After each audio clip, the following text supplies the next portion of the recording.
اعوذ باللہ من الشیطان الرجیم بسم اللہ الرحمن الرحیم واذكروا إذ أنتم قليل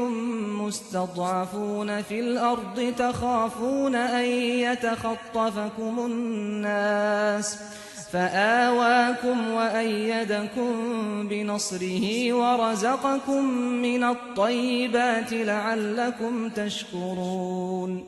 يا أيها الذين آمنوا لا تخونوا الله والرسول وتخونوا أماناتكم وأنتم تعلمون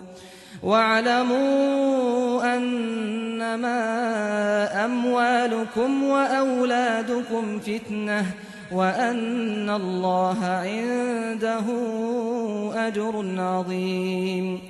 اس وقت کو یاد کرو جب تم تھوڑے تھے، زمین میں تمہیں بے زور سمجھا جاتا تھا، تم ڈرتے رہتے تھے کہ لوگ تمہیں اچک نہ لیں، پھر اللہ نے تمہیں پناہ دی اور اپنی نصرت سے تمہاری تائید کی اور تمہاری روزی کے لیے تمہیں پاکیزہ چیزیں عطا فرمائیں تاکہ تم شکر گزار رہو. ایمان والو، اللہ اور رسول سے بے وفائی نہ کرو، یہ امانت میں خیانت ہے، اور جانتے بوجھتے اپنی امانتوں میں خیانت کا ارتکاب نہ کرو، اور جان رکھو کہ تمہارے مال اور تمہاری اولاد ایک آزمائش ہیں، اور یہ بھی کہ اجر عظیم اللہ ہی کے پاس ہے. Recall the time when you were small in number, you would be regarded weak in the land, you would fear that people might get hold of you.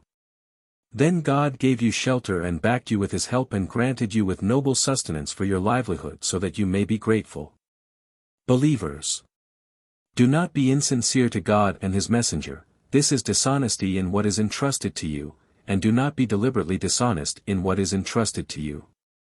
And bear in mind that your wealth and your children are a trial and also that great reward lies with God alone.